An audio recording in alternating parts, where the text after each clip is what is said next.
So you bought this brand new awesome Sony FX30 or FX3, and now you have stuff such as microphones, handles, things like that that you want to attach on top of the camera. Now, despite the FX30 and the FX3 having an internal cage built in with plenty of quarter 20s for magic arms and things like that, it does suffer from one basic issue. Number one is it is going to have a digital shoe, so it's not a problem if you're trying to attach a microphone. But if you're trying to attach a handle, well, you're a little bit out of luck. So one of the reasons and one of the things that you can do is to use a cage, and this is the brand new cage from SmallRig. So this is the model number 4138, and it's almost kind of like a half cage kit, which I definitely like. So I use a SmallRig cage on the camera I'm recording on right now, which is a Sony a7 IV. And before going out, I mean, like, I love the frame and everything on the FX30, but I desperately needed to have a handle so that we can have extra cold shoes for a teleprompter, for a phone holder for a teleprompter. Then basically, if you're going to use one of these, you're going to put the receiver on top. You use a Track E timecode generator, so we need a place to attach those. And a handle is really, really one of those nice places to do it, because you have 1, 2, 3 different cold shoe adapters as well. So let's take a look at what it comes with, and I'll kind of show you how we can kit this out. So this is definitely a different packaging for what you find with SmallRig. Usually it's a box within a box, and it's just in there within styrofoam. Here we're going to have that. So we have the actual cage. Inside we are going to get 2 additional screws, and I'll show you how that works. And then in here we are going to have the cable clamp, and I'll show you that. And then we have the bridge for on top. So one of the first things that you're going to find about the cage is that now it is a half cage design, so it doesn't block up over the top. Number 2 is if you haven't had an A7 IV cage for the FX30, they did want to have a little bit of a contour. So what you have is the problem with the battery door opening. So here you have a swing out door, similar to what you have on the Sony a7 IV cages, and so before you change the battery, you would open this door, then you'd be able to drop this one in. Now, what's interesting about this cage, and at first I'm like, wait, what's going on with it, is the edges are almost kind of like rugged type look, and at first I'm like, wait, this is really, really already well used, but it's brand new.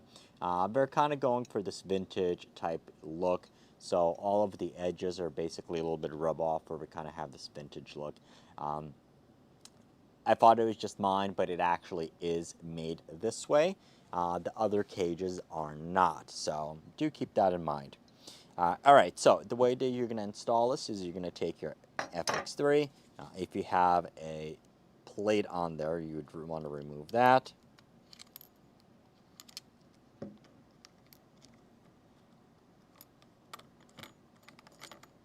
Okay.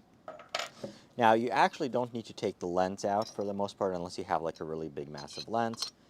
Slides in right from there. And what you're going to find in the bottom is you are going to have a quarter 20 screw, and you have a magnetic screwdriver in here. So start putting it in.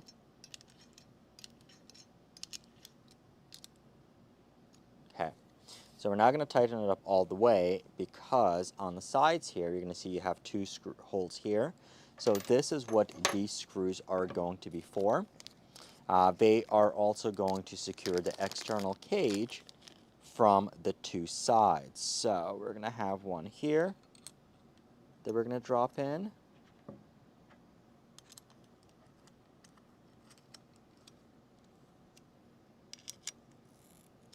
Okay. And we are going to have one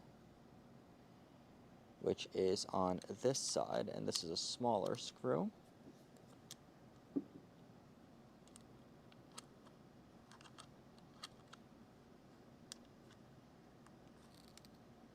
Okay. So that's tight. This is tight. And now we can go back and tighten up this main one. Okay. So the cage is now installed. So basically, you are going to add a little bit of ruggedness. One of the things I think by attaching this metal cage, it's also going to help soak up the heat a little bit more from there. As you can see, you can still have access to all of your ports. So you're good on there. You can open up the the memory card holder on this side. And on the bottom, you flip this cap down, and then you can open up the battery compartment and access that way. So the features on this cage are going to be, you do have a full ARCA in here, so you can attach it directly to the tripod. You don't need any extra ARCA plates. You do have this magnetic mount that you can put the screwdriver in here. There we go. You do get extra quarter 20s on the bottom.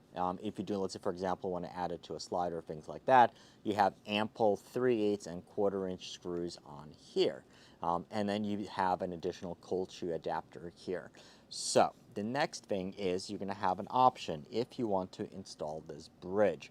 So if you have an FX3 or an FX30 with an optional audio handle, then obviously that is going to attach to the hot shoe. So you wouldn't actually do anything with it. But if you want to attach one of these type handles, you'd want to install this bridge. So this bridge is going to go right on top, and it is going to screw into the 2 quarter 20s, and there is a forward and back.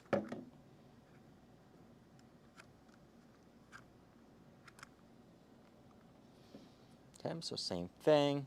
I'm going to borrow our screwdriver.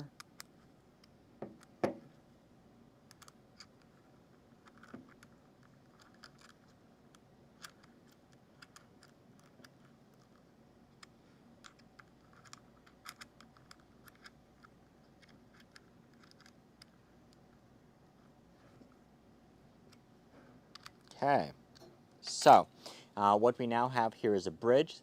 It is going to touch a little bit to this one. And what we have here is a 3/8 and 2 quarter 20s. And if you have a NATO rail, or like I think it's an RE rail as well, it'll work just like that. You do have 2 little holes here on the side, which are going to be for the indexing pins. So we're going to put this handle in.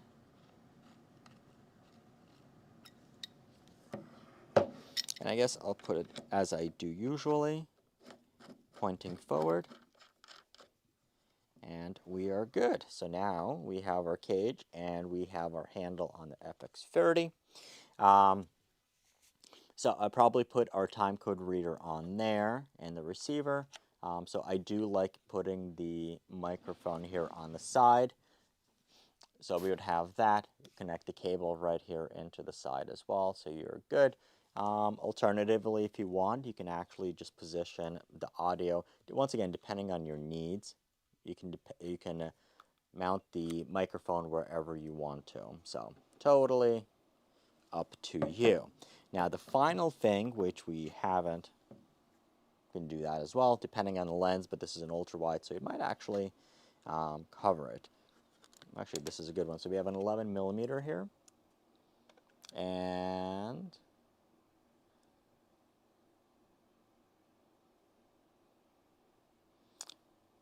so the handle is not in the picture, so we're completely good with that. Okay, so let's put that back in. All right, so the only other option that you're going to have is whether you want to install this cable clamp. So this is an optional thing, and this is totally going to depend on whether you're going to have a connection to the HDMI. So you have this. It's a screw. It's going to screw into the front of the cage. So I'll just show you. Okay, it's tightened up. And what we have here is basically now a clamp, so when you open up the door and you put a cable through, you can screw this down, and it is going to hold the HDMI cable in so that it is not going to pop out on you. And this is going to be important, let's say, for example, if you're using a monitor like an Atmos with a recorder, or you're going to be live streaming and you need HDMI out. You have lots of cables in the studio, things like that, so you don't want to get pulled out. If you're vlogging, obviously it's going to be a little bit pain in the butt, because now this is also going to be taking up a little bit more space. So me personally, since I don't use an external monitor, or at least not with this camera yet, I am going to remove this option. No, I'll just keep it in there for now. So that is the SmallRig cage for the Sony FX3 and FX30. Once again, you can use both of them, and very, very, very reasonably priced, and it really, really looks good on these cameras.